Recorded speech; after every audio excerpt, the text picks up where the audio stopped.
Hello, hello, hello. Testing, testing.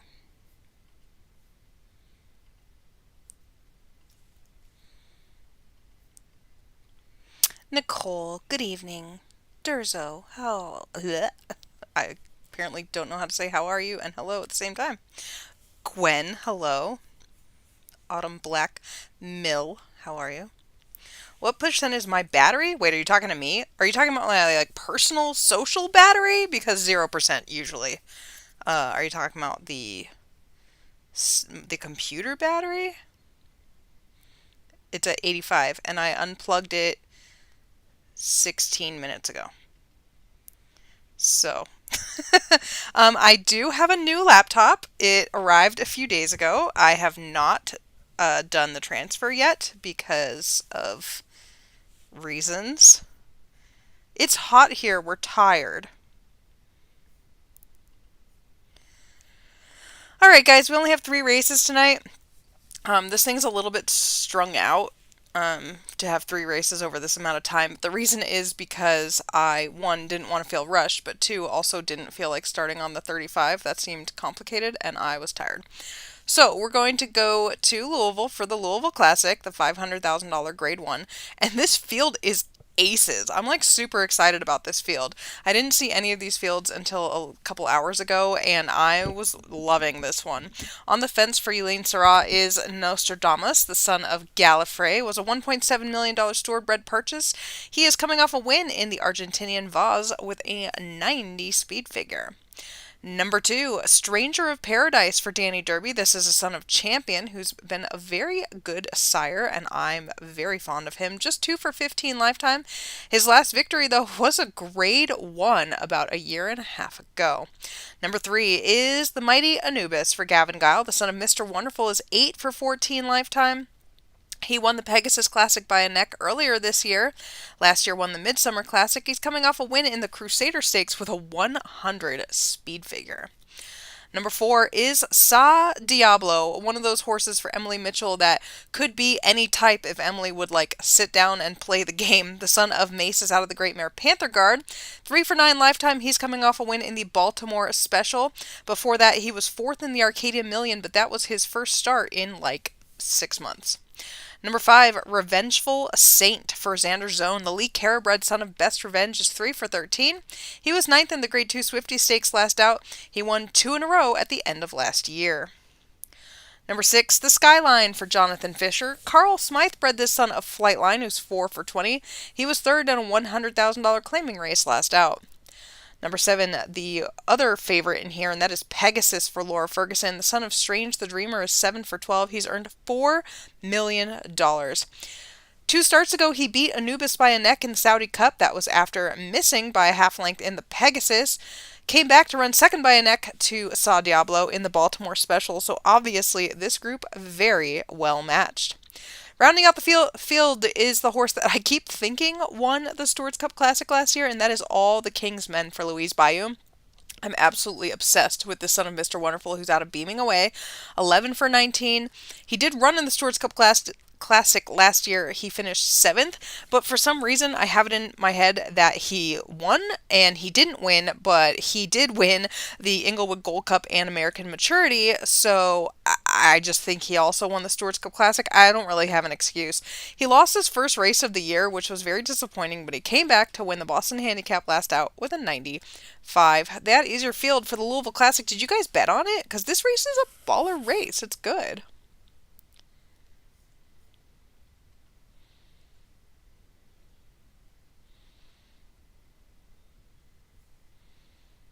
Me. Did you bet? Everyone. Silence.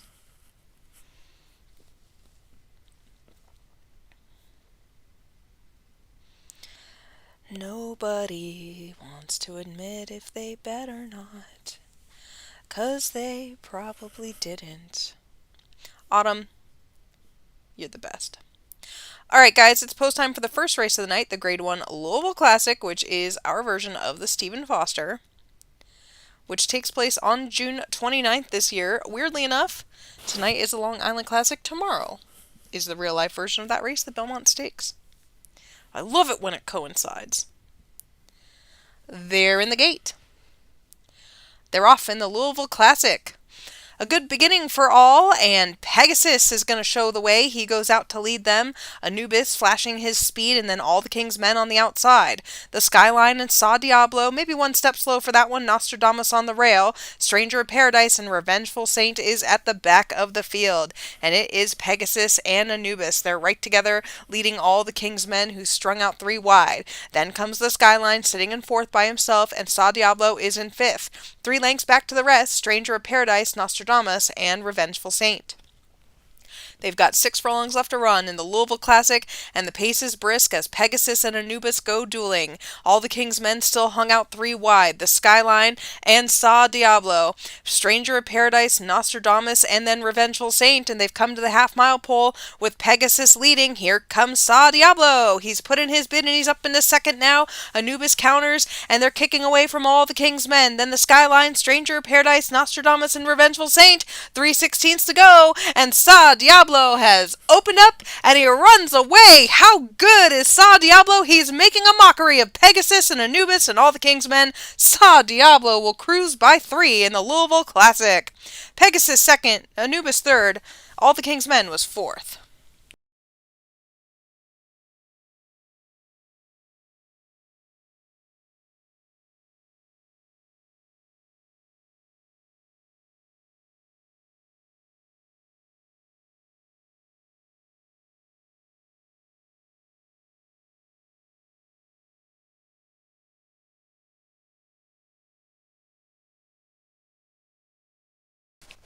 The official winner is Saw Diablo, a 4-year-old chestnut colt by Mace, out of Panther Guard by Kingdom Come. This is a homebred for Emily Mitchell, who is now 4 for 10.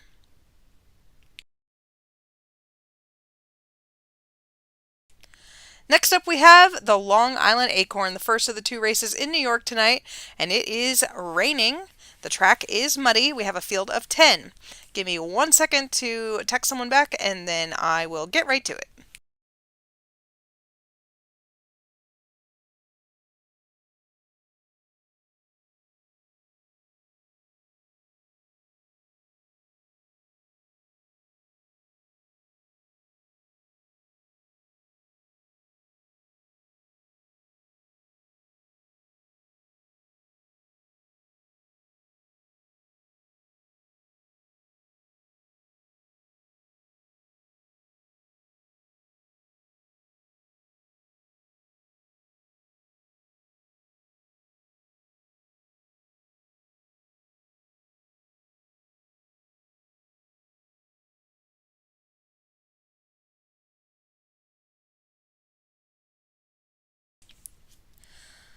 All right, the Long Island Acorn is next. They're going 1.5 miles, and we have a field of 10. Sarah! I just want to call you Sarah. Has the rail horse, and that is number 1, Everlast. The Daughter of Valley of Fire is out of a Dave Matthews Band mare. 3 for 7. She's coming off 3rd place effort in the Baltimore Oaks. Before that was 10th in the Louisville Oaks. Number 2, Perfect Kiss for Eric Gray, daughter, these are girls, of Dave Matthews Band, was 6th in the Baltimore Oaks, 4th in the Louisville Oaks. And I just want to take a moment here to point out that these 2 fillies are interesting, because I say this every year. The fillies Triple Crown is not protected. The fillies are only protected if they run against the Colts week 7.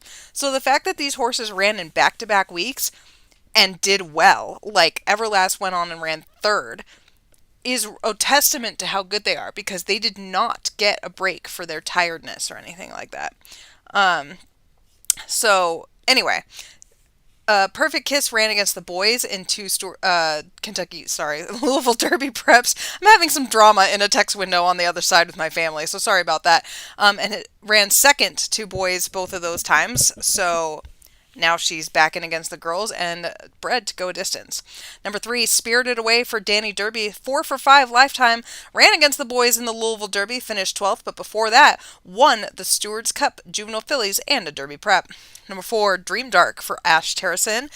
They are the owner but not the breeder of this Strange the Dreamer filly, Chris Bobby Breadit. 2 for 4 lifetime. She's coming off a win in the non-winners of 3 with a 96. Number 5, Aaron Sanderson's Crazy One More Time. Aaron, I'm going to be crazy all the time.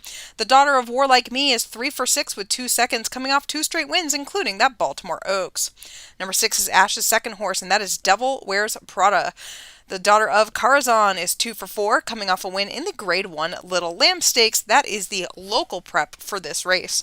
Number 7, Nicole Marie's Short Order Work. The daughter of Mace is just 1 for 7, but has been knocking on the door. I like this filly. She took a long time to break her maiden, but if you throw that out, then she broke her maiden with a 94, then ran against older mares, like nice older mares, and that wasn't going to happen, and came back to run a really good second in a listed stake, so maybe for short order work. Number 8, Cleopatra's Trust Me Darling, the daughter of Duke of Edinburgh. Love him. 3 for 6 lifetime. She was 11th in the Louisville Oaks, but before that one, 2 in a row. Number 9, Color of Passion for Anthony Zapula, the daughter of Unmerciful, is unbeaten in 5 starts.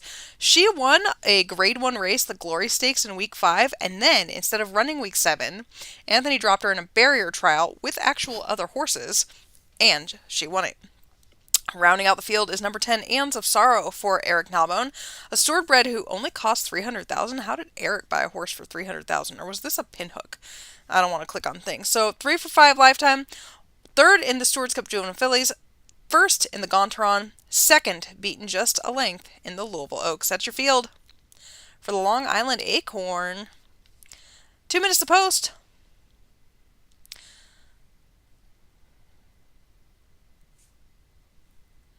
Let's see here. Ricky Brandt has entered the room.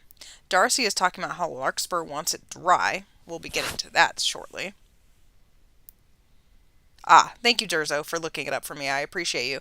Eric paid $4 million for this horse. Someone else bought her for $300,000. A lot of new faces here tonight.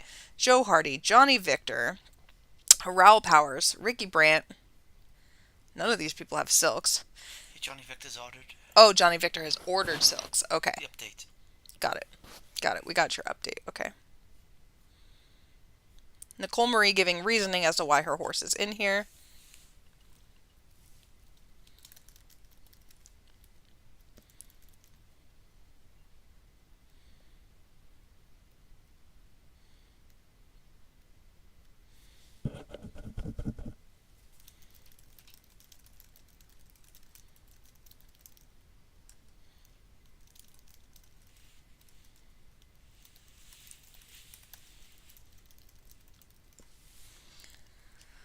All right, guys, 1 more minute to get your wagers in, and then we're going to call it, and then we're going to turn over to the big one.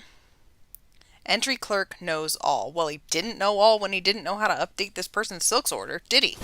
And then I had to help. He's so much further along than where he was, though. I'm like, hey, you want to go for a walk? He's like, no, I have to write races for XYZ track. Oh, okay, well, sorry you're so busy.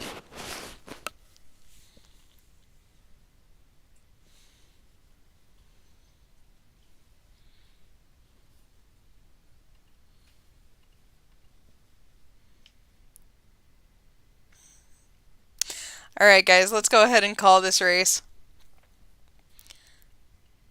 3-year-old fillies going 1.5 miles.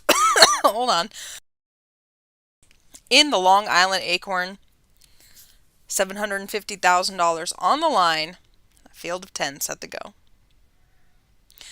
They're off in the Long Island Acorn. Devil Wears Prada stumbled, but the rest were away okay. And Color of Passion showing the way early, joined by Trust Me Darling just to her inside. And those 2 kick away from Everlast moved up on the rail. Dream Dark and Crazy One More Time, then Eons of Sorrow, Devil Wears Prada. Short Order Work, Spirited Away, and Perfect Kiss is at the back of the field as they come down the stretch the first time, led by Color of Passion and Trust Me Darling. Those 2 moving side by side, and the pace is decent, but not too fast. They're a length clear of Everlast and Dream Dark. Then another length back to Crazy One More Time and Eons of Sorrow, with Devil Wears Prada sandwiched in between them. A length back to Short Order Work, Spirited Away, and Perfect Kiss is at the back of the field. Color of Passion now scoots away a little bit to lead it a half length or maybe more to Trust Me, Darling, and they've got two on Everlast, who's very content in third right now. Dream Dark and Devil Wears Prada. Eons of Sorrow is in sixth. Crazy One More Time, three back to Short Order Work, another three to Spirited Away, who would have to make up 11 or so to win it. Then comes Perfect Kiss. They've got 5 furlongs left to run in the Long Island Acorn, and no change yet, led by Color of Passion and Trust Me, Darling. Maybe Eons of Sorrow the first to move, moving up through the field. Then comes Dream Dark, Everlast, Devil Wears Prada, Crazy One More Time, and the rest need to get going. Spirited Away for sure is asked the question, and they've got half a mile or less left to go in the Long Island Acorn, and Color of Passion getting away. Color of Passion a length clear now of Eons of Sorrow, who's up into second as Trust Me, Darling drops back. Crazy One More Time making a move, and then Everlast, who's done, and they're into the stretch, and it's Color of Passion. Eons of Sorrow takes over the lead, and now comes Crazy One More Time. Spirited Away from the back of the pack. Perfect Kiss too. The whole race is falling apart. It's Eons of Sorrow. Crazy One More Time trying to get to her. Spirited Away from nowhere. Perfect Kiss. Devil Wears Prada. It's gonna be Crazy One More Time to defeat Eons of Sorrow. A length back to Spirited Away. Perfect Kiss. Devil Wears Prada, and all the speedsters were well back.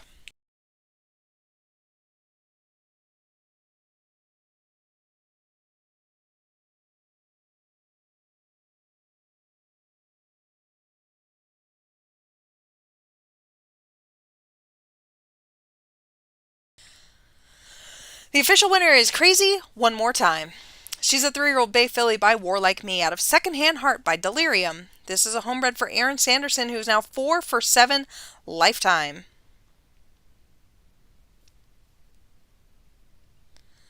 And now we move on to the big one, the Grade 1 Long Island Classic, the third and final leg in the year 67 Triple Crown.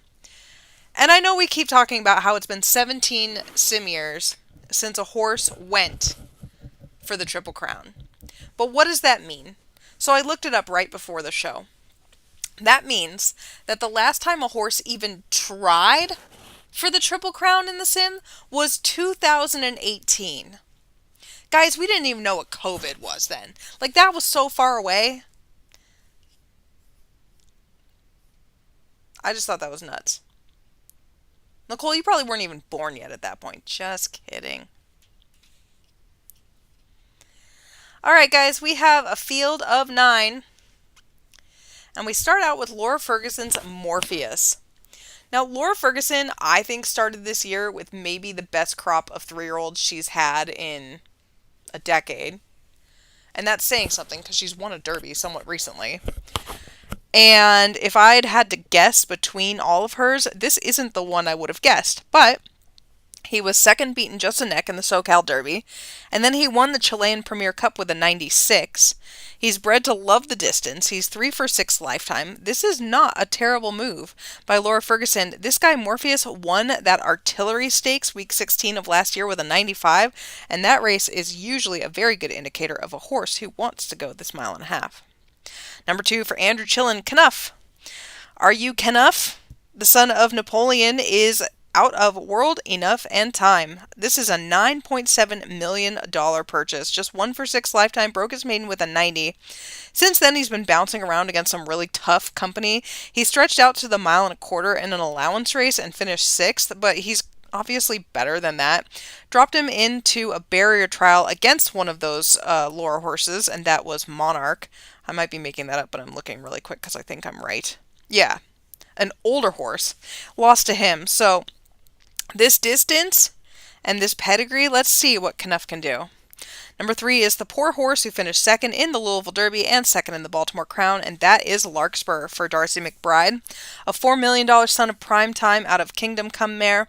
3 for 7, never been worse than third. He won the Grade 1 New Orleans Derby over Snoopy Dancing by a nose, and then ran second, beaten a half and a neck in the first 2 legs of the Triple Crown. I know a lot of people have talked to me this week about wanting Darcy to get one of these Triple Crown races. I also think that would be amazing. I know that Brandon McKenzie has said if she has to lose the whatever race this is, the Long Island Classic, that she would like it to be to Darcy. So let's see if Larkspur can get it done. I think Darcy just said in the chat he doesn't like the mud, so Craig's here! Give us all your money, Craig. Number 4, Kick Tang Boomerang for Gavin Guile. This guy lost a barrier trial last out behind Color of Passion, who was the early frontrunner in that last race. This son of Deshawn is out of Waiting on a Miracle. You know who that is. Won an allowance race with a 92. Seems to be going the right direction. Whoa, what did I just do? Oh my gosh, my whole screen is just like icons right now. Okay, I got out of it. That was really scary. I don't know how that happened. Number 5, For Valor. Dave Trainer, homebred by Deshawn. Obviously, distance not going to be an issue here. I really like this horse. I did not know he was pointing for this race. I think this is actually a very sneaky horse. Broke his maiden first out with a 93 in Stakes Company. Lost to Tumble in his next start. All Tumble did was go on and win the Stewards Cup. Then he won a nice little race in the mud. Second behind Don Carnage in the Alpha Stakes. Then he defeated older horses going a mile and a quarter. He's done that twice now.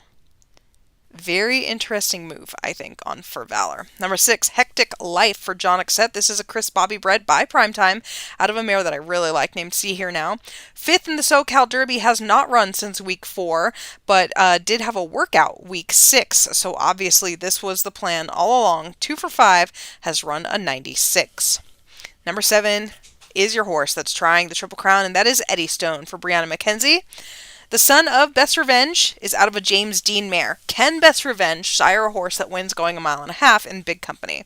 James Dean certainly can, but I think the question is about Best Revenge. Now, this guy's 5 for 7. He won both of his prep races. He hasn't lost since week 16 of last year. I don't know. What do you guys think? I'll be clicking over and hearing your answers soon. I'm going to take a swig of this water, but stand by.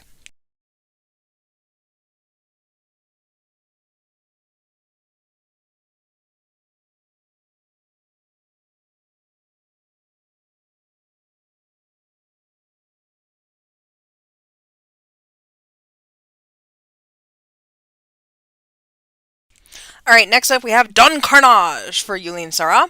The son of War Like Me is a steward bred who costs $4 million. He's 4 for 7. He won the Grade 2 Alpha Stakes in his lone Derby prep, defeating For Valor, and then came back to run 10th in the Louisville Derby, but a much improved 3rd, beaten just 2 necks in the Baltimore Crown. Pedigree says he will love this distance. Is he good enough today? Rounding out the field, the royally bred Ultima for Danny Derby. The son of Mace is out of Into the Unknown. Okay, sorry, I won't do that to you. He was 4th behind Tumbled Don Carnage and Larkspur in the Stewards Cup Juvenile. Won the Grade 2 Fountain of Gold. Lost to Ultima, nope, his name's Ultima. Lost to Eddystone in his next 3 starts. 2nd in the Kentucky Blue, 6th in the Derby, and an improving 4th in the Baltimore Crown. That's your field. We have 1 minute to post. Who do you guys like? Do you guys think he's going to do it? Would be amazing. If he loses, it is the 10-year anniversary of Steve Coburn's meltdown. I both appreciate that because I did see that earlier, but also 10 years, that makes me want to jump off something. Like, why is that so long ago? And it feels like yesterday. Andrew says it'll be a TC. Anthony's cheering for Eddystone.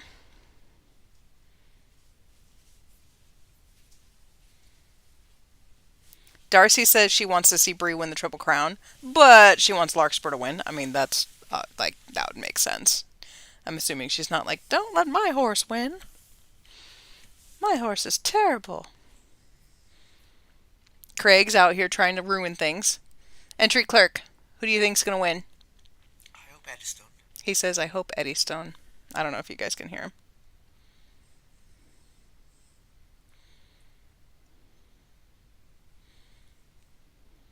Larkspur going for the Birdstone. Durzo and his daughter are cheering for Eddystone. I just did! Hello, Durzo's daughter. Hello. Couple people liking Knuff. Why is he called Eddystone? Why is he called Eddystone? Eddystone. I thought it was a place in Canada. I think it is. I think it's like a club or something. Yeah, Eddystone Avenue. That's not the same as a club, but everyone says hi. We won't tell him it was just Darcy. All right, guys, we're past post time for the Long Island Classic. 66,900 in the pool. The field of 9 is set to go. No peeking. I didn't. They're off. It was a very clean beginning for all the runners, and Ultima is going to show some speed today. Here's Eddystone sent after him, and then Knuff showing speed on the inside. Kick Tang Boomerang is taken back, and Larkspur's between horses. Morpheus on the fence, and then Don Carnage, For Valor, and Hectic Life is at the back of the field. Ultima and Eddystone. These two flashing speed, they're ahead of Knuff in third, and then comes Kick Tang Boomerang. A length back to Larkspur with Morpheus right to his inside. Those two are right together. 3 back to Don Carnage and For Valor. Hectic Life is the trailer, and there he goes. Eddystone around the clubhouse turn. He's opening up, and he's a length clear now of Ultima. Eddystone flashing abnormal speed ahead of Ultima and Knuff. Another length back to Kick Tang Boomerang. 3 to Larkspur. Morpheus has a good 5 lengths on Don Carnage, For Valor, and then Hectic Life. And that's your field as they run down the backstretch, led by Eddystone. He's a length clear and 5 furlongs from Immortality. Ultima's in second. Knuff is third. Kick Tang Boomerang. Now Larkspur's making a move and getting closer. Morpheus, Don Carnage, For Valor, and Hectic Life. And they're passing the half-mile pole. And here's a change again. Ultima has taken the lead back over from Eddystone. Eddystone asked the question with Ultima in the lead. Here's Larkspur now up into third. Morpheus up into fourth. Knuff drops back. Don Carnage passes him, and For Valor gets going, and they're sweeping into the stretch in the Long Island Classic, and Eddystone takes the lead back from Ultima. Here come the closers. Larkspur is the first to come alongside. Don Carnage running down the center of the track, and it's Larkspur now with his head in front of Eddystone. Don Carnage runs right past both of them. Ultima back fourth. Not today for Eddystone in the Triple Crown. It's Don Carnage who's going to win it a length over Larkspur, Eddystone, Ultima, and Morpheus.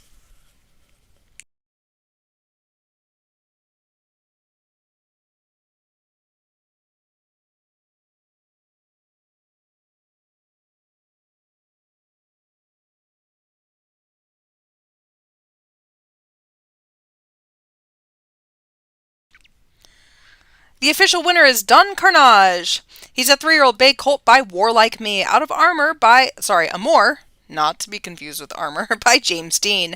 This is a steward bred owned by Yulene Sarah, who is now 5 for 8 lifetime. Don Carnage by 3/4 over Larkspur, ahead to Eddystone, a length and a quarter back to Ultima, a nose to Morpheus, and a length to For Valor. Well, guys, it's been real this Triple Crown season. Very disappointed we didn't get a Triple Crown winner, but that's because I always want a Triple Crown winner. But you want to know what's exciting? The Triple Crown may be over, but that means that in 3 days we're debuting Route 2-year-olds, and you know how I feel about that. And on week 10, we have Oaks winner That's All Folks running in the Toronto Oaks. And hold on, wait for it. In the King's Derby, we have Tumble facing Valor and Like a G6, and they're running against the unbeaten Matthias, who was not nominated to the Triple Crown and thus could not run. I was kind of wondering why Like a G6 wasn't in here. I thought this would have been a good spot for him. Well, he is out of a doctor mare. It was probably smarter that he went to the King's Derby. Anyway, that is the Triple Crown this year. I cannot wait to see all your pretty 2-year-olds. Boot these horses out. 3-year-olds out. 2-year-olds in.